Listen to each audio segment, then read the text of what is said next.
بسم اللہ الرحمن الرحیم۔ السلام علیکم ورحمۃ اللہ وبرکاتہ۔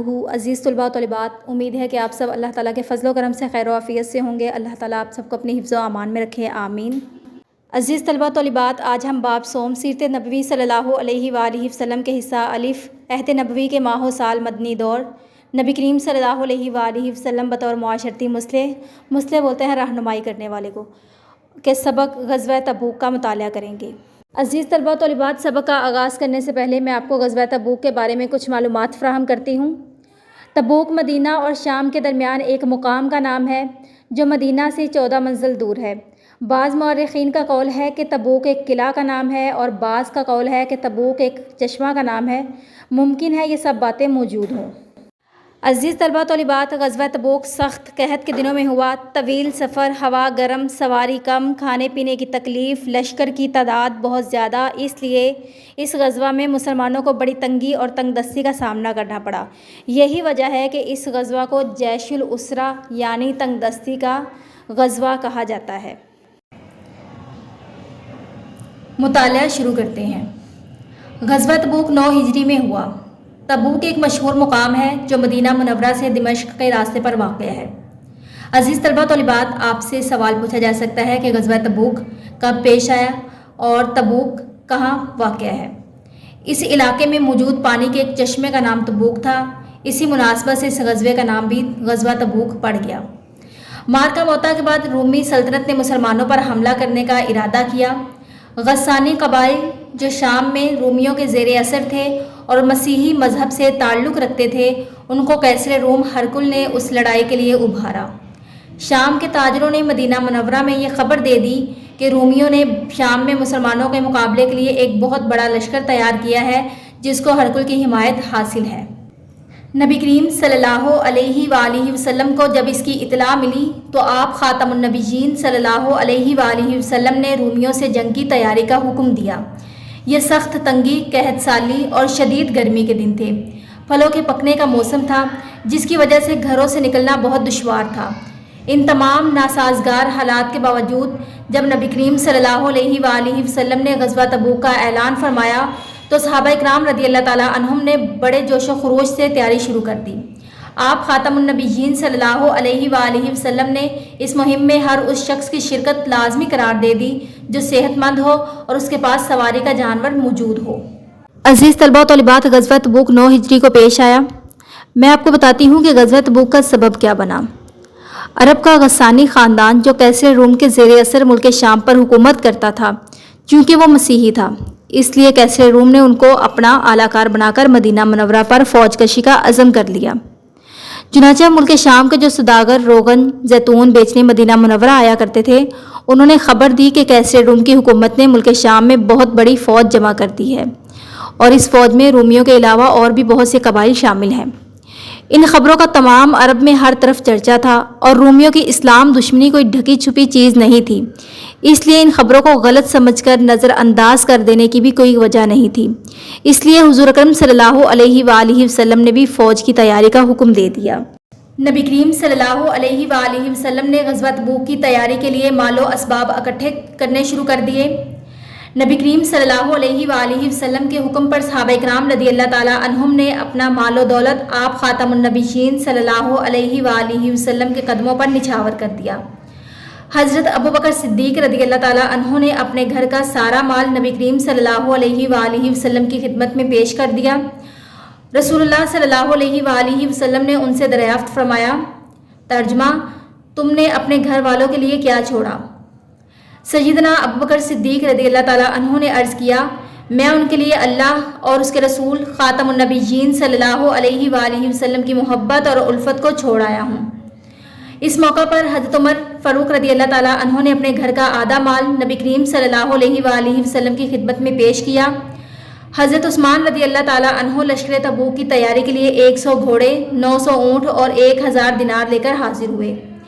آپ رضی اللہ تعالیٰ عنہ نے 1/3 لشکر کو ساز و سامان مہیا کیا۔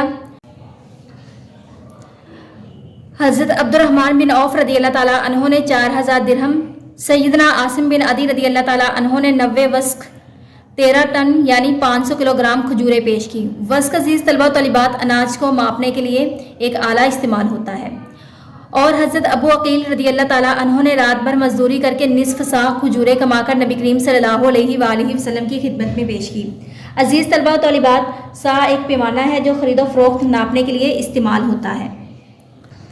صحابہ کرام رضی اللہ تعالیٰ عنہم کے ساتھ ساتھ صحابیات رضی اللہ تعالیٰ عنہم نے بھی اپنے اموال رسول اللہ صلی اللہ علیہ وآلہ وسلم کی خدمت میں پیش کیے۔ اموال مال کی جمع۔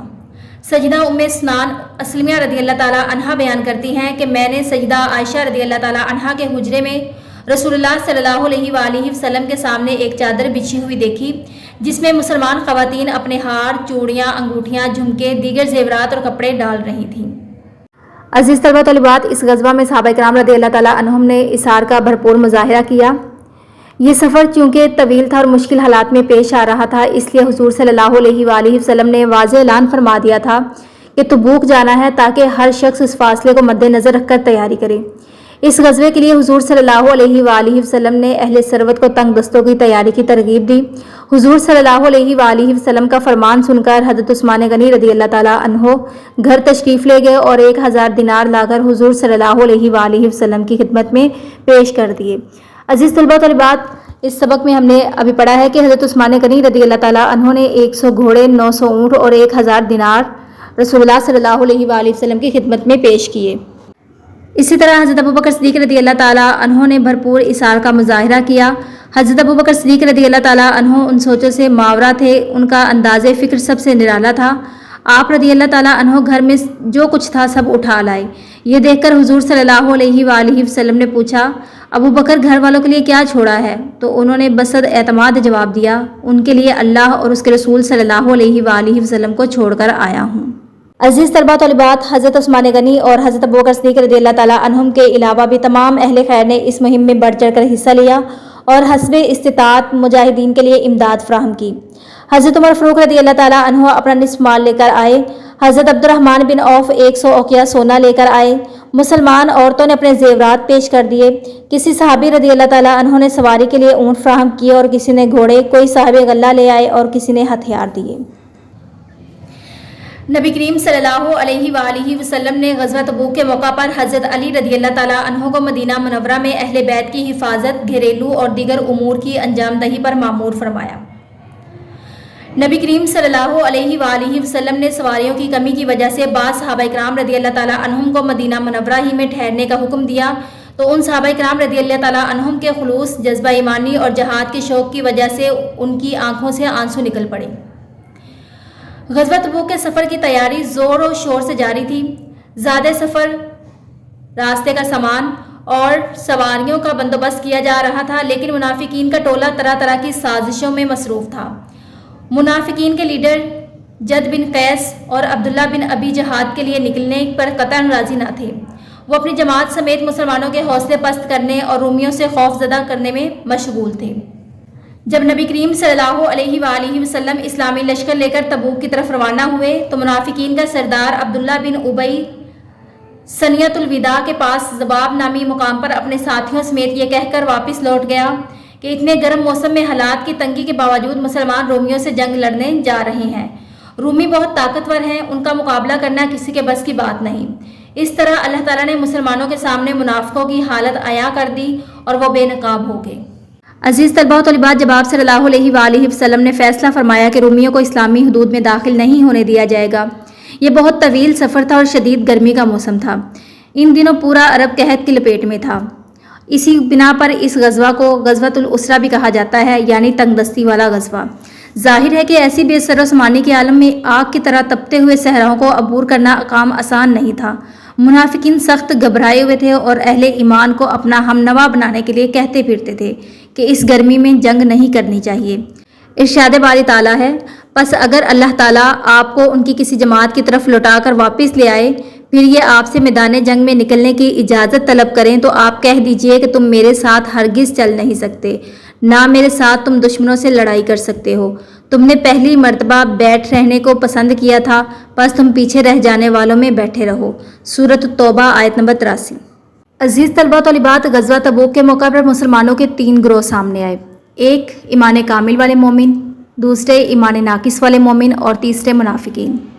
ایمان کامل والے مومن اس گروہ میں وہ لوگ شامل تھے جن کو اللہ اور اس کے رسول صلی اللہ علیہ وآلہ وسلم پر مکمل یقین تھا اور ان کے دل جذبہ جہاد اور جذبہ شہادت سے سرشار تھے۔ یہ گروہ بغیر کسی ڈر اور خوف کے آپ صلی اللہ علیہ وآلہ وسلم کے ساتھ جہاد کے لیے روانہ ہو گیا۔ دوسرے ایمان ناقص والے مسلمان، اس گروہ میں ایمان ناقص والے وہ لوگ شامل تھے جو موسم کی سختی سے گھبرا کر خاص طور پر کھجوروں کو توڑ کر بیچنے اور زیادہ مالی منافع حاصل کرنے کے لیے اسلامی لشکر کے ساتھ نہ گئے۔ یہ لوگ اپنے کاموں سے فارغ ہو کر اور مالی منافع حاصل کرنے کے بعد جہاد پر جانا چاہتے تھے۔ منافقین، تیسرا وہ گروہ تھا جن میں اکثریت منافقین کی تھی اور وہ کہتے تھے کہ ایسی گرمی میں جہاد کے لیے نہ نکلا جائے۔ اللہ تعالیٰ نے منافقین کو ان الفاظ میں تنبیہ کی۔ وہ کہتے ہیں ایسی گرمی میں باہر نہ نکلو۔ آپ صلی اللہ علیہ وآلہ وسلم فرما دیجئے جہنم کی گرمی تو اس سے بھی زیادہ ہے۔ کاش یہ لوگ اس بات کو سمجھ سکتے۔ نبی کریم صلی اللہ علیہ وآلہ وسلم کی قیادت میں 30,000 صحابہ کرام رضی اللہ تعالیٰ عنہم کا لشکر شام کی طرف روانہ ہوا۔ سفر کے دوران مسلمانوں کو 3 طرح کی مشکلات کا سامنا تھا۔ سواریاں کم تھیں، زیادہ راہ بہت تھوڑا تھا، زیادہ راہ راستے کا سامان اور پانی کی شدید قلت تھی۔ ایک اونٹ پر صحابہ کرام رضی اللہ تعالیٰ عنہم باری باری سوار ہی کرتے تھے۔ مٹھی بھر کھجوریں کئی افراد میں تقسیم ہو جاتی تھی۔ مسلمانوں نے 805 کلومیٹر کا یہ فاصلہ انتہائی استقامت صبر و تحمل اور جواں مردی سے طے کیا۔ سامان کی کمی اور سفر کی تکلیف کی وجہ سے اسے جیش الاسرہ یعنی تنگی کا لشکر بھی کہا جاتا ہے۔ عزیز طلبہ طالبات، آپ سے سوال پوچھا جا سکتا ہے کہ جیش الاسرہ کا مطلب کیا ہے یا جیش الاسرہ سے کیا مراد ہے؟ مسلمانوں کی جرأت مندانہ پیش قدمی کو دیکھتے ہوئے رومی فوج اسلامی لشکر کے مقابلے کی ہمت نہ کر سکی۔ اس غزوہ میں مسلمانوں کو بغیر لڑائی کے فتح حاصل ہوئی۔ نبی کریم صلی اللہ علیہ وآلہ وسلم صحابہ کرام رضی اللہ تعالیٰ عنہم کے ساتھ تبوک کے مقام پر 20 دن قیام فرمانے کے بعد مدینہ منورہ واپس لوٹ آئے۔ مدینہ منورہ واپسی پر عورتوں اور بچوں نے نبی کریم صلی اللہ علیہ وآلہ وسلم کا والہانہ استقبال کیا۔ غزوہ تبوک میں سیدنا کعب بن مالک، ہلال بن امیہ اور مرارہ بن ربیع رضی اللہ تعالیٰ عنہم بغیر کسی معقول وجہ کے غزوہ تبوک میں شرکت کرنے سے رہ گئے تھے۔ غزوہ تبوک سے واپسی پر نبی کریم صلی اللہ علیہ وآلہ وسلم کے پوچھنے پر جب منافقین جھوٹے بہانے تراش رہے تھے تو انہوں نے آپ صلی اللہ علیہ وآلہ وسلم کی خدمت میں حاضر ہو کر سچ سچ بتا دیا اور آپ خاتم النبیین صلی اللہ علیہ وآلہ وسلم سے معافی طلب کی۔ آپ خاتم النبیین صلی اللہ علیہ وآلہ وسلم نے ان کے بیانات قبول کرتے ہوئے ان کی توبہ قبولیت اللہ تعالیٰ کے سپرد کر دی اور صحابہ کرام رضی اللہ تعالیٰ عنہم کو ان سے بات چیت کرنے سے منع کر دیا۔ اس معاشرتی مقاطعے کو 50 دن گزر گئے۔ مقاطعے ترک تعلق جو ان کی زندگی کے مشکل ترین دن تھے۔ اللہ تعالیٰ نے نبی کریم صلی اللہ علیہ وآلہ وسلم کی طرف وحی نازل فرمائی اور ان کی توبہ قبول فرما لی۔ صحابہ کرام رضی اللہ تعالیٰ عنہم حضرت کعب رضی اللہ تعالیٰ عنہ کو مبارک دے رہے تھے اور کہہ رہے تھے مبارک ہو، اللہ تعالیٰ نے تمہاری توبہ قبول فرما لی اور تمہیں معاف فرما دیا۔ حضرت کعب بن مالک رضی اللہ تعالیٰ عنہ مسجد نبوی خاتم النبیین صلی اللہ علیہ وآلہ وسلم میں نبی کریم صلی اللہ علیہ وآلہ وسلم کی خدمت میں حاضر ہوئے۔ آپ خاتم النبیین صلی اللہ علیہ وآلہ وسلم کا چہرہ مبارک خوشی سے چمک اٹھا۔ آپ خاتم النبیین صلی اللہ علیہ وآلہ وسلم نے فرمایا تمہیں آج کا دن مبارک ہو۔ یہ دن ان تمام دنوں سے مبارک ہے جو تمہاری پیدائش کے بعد سے آج تک تم پر گزرے ہیں۔ حضرت کعب رضی اللہ تعالیٰ عنہ نے عرض کی اے اللہ کے رسول، یہ معافی آپ کی طرف سے ہے یا اللہ تعالیٰ کی طرف سے؟ آپ خاتم النبیین صلی اللہ علیہ وآلہ وسلم نے فرمایا یہ معافی اللہ کی طرف سے ہے۔ حضرت کعب رضی اللہ تعالیٰ عنہ نے عرض کیا اے اللہ کے رسول صلی اللہ علیہ وآلہ وسلم، چونکہ اللہ تعالیٰ نے مجھے سچ بولنے کی برکت سے نجات دی ہے، اس لیے میں عہد کرتا ہوں کہ جب تک زندہ رہوں گا ہمیشہ سچ بات ہی کہوں گا۔ اللہ تعالیٰ نے مجھے سچ بولنے کی وجہ سے کس قدر حسین انداز میں نوازا ہے۔ عزیز طلباء طالبات، اس غزوہ میں جن لوگوں نے شرکت نہیں کی اور معذرت کی تھی ان کے بارے میں آپ کو بتا دیتی ہوں۔ بہت سے ایسے لوگ تھے جو حضور صلی اللہ علیہ وآلہ وسلم کے ساتھ نہیں جا سکے اور پیچھے رہ گئے۔ ان میں زیادہ تعداد جو تھی وہ منافقین کی تھی جنہوں نے مختلف قسم کے بہانے بنائے اور ساتھ جانے سے انکار کر دیا، اور ان میں کچھ ایسے لوگ تھے جو سچ میں مجبوری کے ساتھ نہیں نکل سکے مگر بعد میں لشکر کے ساتھ جا ملے۔ آپ کو میں ایک واقعہ بتاتی ہوں۔ حضرت ابو ذر غفاری رضی اللہ تعالیٰ عنہ بھی ایسے لوگوں میں شامل تھے۔ حضرت ابو ذر غفاری رضی اللہ تعالیٰ عنہ کا اونٹ بیمار تھا، اس لیے وہ ساتھ نہیں جا سکے اور اونٹ کے علاج معالجے میں مصروف رہے۔ خیال تھا کہ اونٹ صحت یاب ہو گیا تو بعد میں حضور صلی اللہ علیہ وآلہ وسلم کے ساتھ جا ملوں گا۔ چند دن بعد اونٹ صحت یاب ہو گیا اور حضرت ابو ذر غفاری رضی اللہ تعالیٰ عنہ نے اس اونٹ پر سامان لادا اور سوار ہو کر چل پڑے۔ مگر راستے میں اونٹ پھر بیمار ہو گیا اور چلنے کے قابل نہیں رہا۔ مزید تاخیر ناقابل برداشت تھی، اس لیے انہوں نے سامان اتار کر اپنے کندھوں پر رکھا اور اونٹ کو وہیں چھوڑ کر آگے بڑھ گئے۔ اس شدید گرمی میں اتنا بھاری بوجھ اٹھا کر صحرا میں تنہا سفر کرنا آسان کام نہیں تھا، مگر جب آپ رضی اللہ تعالیٰ عنہ لشکر کے قریب پہنچے تو صحابہ کرام رضی اللہ تعالیٰ عنہ نے حیرت سے کہا، یا رسول اللہ صلی اللہ علیہ وآلہ وسلم، ایک آدمی تنہا اور پیادہ چلا آ رہا ہے۔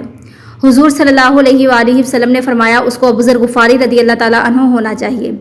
حضور صلی اللہ علیہ وآلہ وسلم نے فرمایا، اللہ تعالیٰ اس پر رحم کرے، یہ تنہا جیے گا، تنہا مرے گا اور تنہا اٹھایا جائے گا۔ جب ابو ذر غفاری رضی اللہ تعالیٰ عنہ خدمت اقدس میں حاضر ہوئے تو پیاس سے بے حال تھے، پانی پی کر حواس بحال ہوئے تو اپنی داستان بیان کی۔ حضور صلی اللہ علیہ وآلہ وسلم نے فرمایا، ابو ذر غفاری رضی اللہ تعالیٰ عنہ، اللہ تعالیٰ نے تمہارے ہر قدم کے عوض تمہارا ایک گناہ معاف فرما دیا اور ایک درجہ بلند کیا۔ یہ خوشخبری سن کر حضرت ابو ذر غفاری رضی اللہ تعالیٰ عنہ حشاش بشاش ہو گئے۔ عزیز طلبہ طالبات، اس غزوہ کے مسلمانوں پر نتائج بہت مثبت ثابت ہوئے۔ غزوہ تبوک جو تھا مسلمانوں کے لیے بے حد فوائد اور حکمتوں کا پیش خیمہ ثابت ہوا۔ غزوہ تبوک کے موقع پر جب رسول اللہ صلی اللہ علیہ وآلہ وسلم نے صحابہ کرام رضی اللہ تعالیٰ عنہم کو اللہ تعالیٰ کی راہ میں مال خرچ کرنے کی ترغیب دی تو صحابہ کرام رضی اللہ تعالیٰ عنہم اپنی استطاعت کے مطابق مال لے کر حاضر ہوئے۔ اس طرح مالدار لوگوں کو اجر عظیم، جنت کی بشارت اور اپنا مال فی سبیل اللہ خرچ کرنے کی توفیق نصیب ہوئی، جبکہ فقراء اور غریب صحابہ کرام رضی اللہ تعالیٰ عنہم کی دستگیری ہوئی اور یوں لشکر اسلام تاریخ اسلام میں پہلی مرتبہ اتنی کثیر تعداد میں جمع ہوا۔ اس موقع پر منافقین جو کہ بظاہر مسلمانوں کے ساتھ تھے اور خود کو حضور صلی اللہ علیہ وآلہ وسلم کا سچا جانثار کہتے تھے، ان کا راز فاش ہو گیا۔ اللہ تعالیٰ نے کفار کے دلوں میں مسلمانوں کا ایسا رعب اور دبدبہ ڈالا کہ مسلمانوں کے ساتھ مقابلہ کرنے کی ہمت نہیں کر سکے اور میدان جنگ سے فرار ہو کر روم کے شہروں میں بکھر گئے۔ حضور صلی اللہ علیہ وآلہ وسلم نے اپنے عمل مبارک سے یہ ظاہر فرما دیا کہ جب اللہ تعالیٰ کے دین کو نقصان پہنچانے کی کوشش کی جائے تو سب کام چھوڑ کر دین حنیف کی عظمت کے لیے دشمن کے سامنے سیسا پلائی ہوئی دیوار بن جانا چاہیے، اور ایسے وقت قوم کے قائد کو لشکر کے ساتھ پیش رہنا چاہیے۔ اس غزوہ کے بعد عرب کے اندر اور باہر موجود کفار کو پھر ہمت نہیں ہوئی کہ وہ مسلمانوں کے مقابلے میں آتے۔ عزیز طلبہ و طالبات، غزوہ تبوک مسلمانوں کے حق میں بہتر ثابت ہوا۔ اگرچہ تبوک میں لڑائی نہیں ہوئی پر پھر بھی اس کے اثرات مسلمانوں پر مثبت ثابت ہوئے۔ مذکورہ حالات کو دیکھ کر جزیرہ نما عرب کے اندر اور باہر جو قبائل ابھی تک اس امید پر زندہ تھے کہ مسلمان کو پورا عرب فتح کر چکے ہیں، مگر رومی وہ طاقت ہے جو مسلمانوں کو شکست دے دیں گے، وہ لوگ رومیوں کے اعلی کار بنے ہوئے تھے۔ غزوہ تبوک میں رومیوں کے بھاگ جانے سے اچھی طرح سمجھ چکے تھے کہ اب مسلمانوں کی عظیم اور اجتماعی قوت کو کوئی نقصان نہیں پہنچا سکتا، اس لیے انہوں نے پرانے دوستوں پر اعتماد کرنا چھوڑ دیا اور مسلمانوں کے حمایتی بن گئے۔ اس طرح مسلمانوں کی سرحدیں وسیع ہو گئیں۔ عزیز طلبہ و طالبات، اب ہم مشق حل کرتے ہیں۔ درست جواب کا انتخاب کریں۔ مدینہ منورہ سے دمشق کے راستے پر واقع تبوک نام ہے چشمے کا۔ غزوہ تبوک کے موقع پر حضرت ابو بکر صدیق رضی اللہ تعالیٰ عنہ نے نبی کریم صلی اللہ علیہ وآلہ وسلم کی خدمت میں پیش کیا یقین گھر کا سارا سامان۔ غزوہ تبوک کے موقع پر حضرت علی رضی اللہ تعالیٰ عنہ کو ذمہ داری سونپی گئی اہل بیت کی حفاظت کی۔ غزوہ تبوک کے موقع پر مسلمانوں کے پاس زاد راہ کی شدید قلت تھی۔ غزوہ تبوک کے موقع پر حضرت کعب بن مالک رضی اللہ تعالیٰ عنہ کی توبہ قبول ہوئی سچ بولنے کی وجہ سے۔ مختصر جواب دیں۔ اہل مدینہ کو رومیوں کی جنگی تیاری کے بارے میں کس نے آگاہ کیا؟ جواب: شام کے تاجروں نے مدینہ منورہ میں یہ خبر دے دی کہ رومیوں نے شام میں مسلمانوں کے مقابلے کے لیے ایک بہت بڑا لشکر تیار کیا ہے جس کو ہرکل کی حمایت حاصل ہے۔ نبی کریم صلی اللہ علیہ وآلہ وسلم نے کن لوگوں کے لیے جنگ میں شرکت لازمی قرار دی؟ آپ صلی اللہ علیہ وآلہ وسلم نے اس مہم میں ہر اس شخص کی شرکت لازمی قرار دے دی جو صحت مند ہو اور اس کے پاس سواری کا جانور موجود ہو۔ غزوہ تبوک کے موقع پر حضرت عثمان رضی اللہ تعالیٰ عنہ نے کتنا سامان نبی کریم صلی اللہ علیہ وآلہ وسلم کی خدمت میں پیش کیا؟ حضرت عثمان رضی اللہ تعالیٰ عنہ لشکر تبوک کی تیاری کے لیے 100 گھوڑے، 900 اونٹ اور 1000 دینار لے کر حاضر ہوئے۔ آپ رضی اللہ تعالیٰ عنہ نے 1/3 لشکر کو ساز و سامان مہیا کیا۔ غزوہ تبوک کے موقع پر خواتین نے کس طرح اسلامی لشکر کی تیاری میں مدد کی؟ صحابہ کرام رضی اللہ تعالیٰ عنہم کے ساتھ ساتھ صحابیات رضی اللہ تعالیٰ عنہم نے بھی اپنے اموال رسول اللہ صلی اللہ علیہ وآلہ وسلم کی خدمت میں پیش کیے۔ سیدہ ام اسنان اسلمیہ رضی اللہ تعالیٰ عنہا بیان کرتی ہیں کہ میں نے سیدہ عائشہ رضی اللہ تعالیٰ عنہا کے حجرے میں رسول اللہ صلی اللہ علیہ وآلہ وسلم کے سامنے ایک چادر بچھی ہوئی دیکھی جس میں مسلمان خواتین اپنے ہار، چوڑیاں، انگوٹھیاں، جھمکے، دیگر زیورات اور کپڑے ڈال رہی۔ غزوہ تبوک کے موقع پر منافقین نے کیا کردار ادا کیا؟ جب نبی کریم صلی اللہ علیہ وآلہ وسلم اسلامی لشکر لے کر تبوک کی طرف روانہ ہوئے تو منافقین کا سردار عبداللہ بن ابی ثنیۃ الوداع کے پاس ذباب نامی مقام پر اپنے ساتھیوں سمیت یہ کہہ کر واپس لوٹ گیا کہ اتنے گرم موسم میں حالات کی تنگی کے باوجود مسلمان رومیوں سے جنگ لڑنے جا رہے ہیں۔ رومی بہت طاقتور ہیں، ان کا مقابلہ کرنا کسی کے بس کی بات نہیں۔ اس طرح اللہ تعالیٰ نے مسلمانوں کے سامنے منافقوں کی حالت عیاں کر دی اور وہ بے نقاب ہو گئے۔ تفصیلی جواب دیں، غزوہ تبوک پر تفصیلی نوٹ لکھیں۔ عزیز طلبہ و طالبات، میں آپ کو غزوہ تبوک کی ہیڈنگز اور اضافی سوالات بتا دیتی ہوں۔ ہیڈنگ اس کی وجہ تسمیہ ہے اور غزوہ تبوک کب پیش آیا؟ غزوہ تبوک 9 ہجری کو پیش آیا۔ غسانی قبائل کس مذہب سے تعلق رکھتے تھے؟ عزیز طلبہ و طالبات، اس کا جواب ہے مسیحی مذہب سے تعلق رکھتے تھے۔ اس کے بعد صحابہ کرام رضی اللہ تعالیٰ عنہم کی قربانی، اس میں آپ نے جتنا بھی صحابہ کرام رضی اللہ تعالیٰ عنہم کے بارے میں پڑھا ہے، جیسے کہ حضرت ابوبکر صدیق نے اپنے گھر کا کتنا مال پیش کیا، حضرت عثمان غنی نے کتنا مال پیش کیا اور دیگر صحابہ کرام رضی اللہ تعالیٰ عنہم نے آپ صلی اللہ علیہ وآلہ وسلم کی خدمت اقدس میں کتنا مال پیش کیا، اور صحابیات رضی اللہ تعالیٰ عنہم نے کیا کیا پیش کیا آپ صلی اللہ علیہ وآلہ وسلم کی خدمت میں، وہ سب آپ نے لکھنا ہے۔ اس کے بعد منافقین کا کردار آپ نے بتانا ہے۔ منافقین کا کردار یہاں سے شروع ہو رہا ہے غزوہ تبوک کے سفر کی تیاری سے، اور یہاں تک اس کا آئے گا جواب اس ہیڈنگ میں۔ عزیز طلبہ و طالبات، اس پیراگراف کی ہیڈنگ ہے جیش الاسرہ، اور پھر اس کے بعد مسلمانوں کی فتح، یہاں تک جواب اس کے اندر آئے گا، اور پھر جنگ میں شرکت سے معذرت کرنے والے، یہ سارا اس میں آئے گا۔ عزیز طلبہ و طالبات، آپ نے مکمل سبق کو ہیڈنگز کے ساتھ یاد کرنا ہے، اور مختصر اور جتنے بھی اضافی سوالات ہوں گے آپ نے اچھے سے ذہن نشین کرنے ہیں۔ دعاؤں میں یاد رکھیے گا۔ اللہ حافظ۔